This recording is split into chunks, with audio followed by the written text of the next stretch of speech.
Hi everyone, I'm Shivani Tambralli and I'm recently completing my master's in global business from SPG School of Global Management.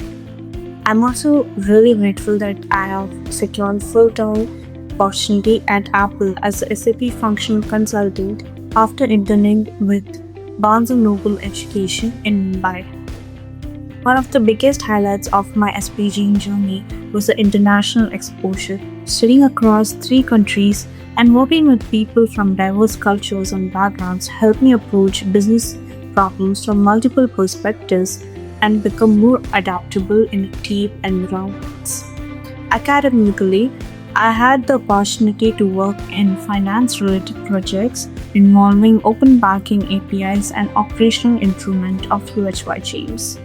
These experiences strengthened my analytical as well as problem solving skills by allowing me to work on practical business challenges and interact with industry professionals.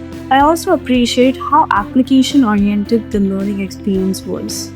Through presentations, simulations, case studies, as well as industry projects, we were constantly encouraged to apply concepts to real world situations, which helped me feel more prepared for professional challenges. Beyond academics, the PRP sessions, guest lectures, networking opportunities, and the continuous support from the placements team give me valuable insights into what global companies expect from professionals today. Overall, SP Jain played a significant role in shaping me both personally as well as professionally, and I'm always grateful for that experience. Thank you.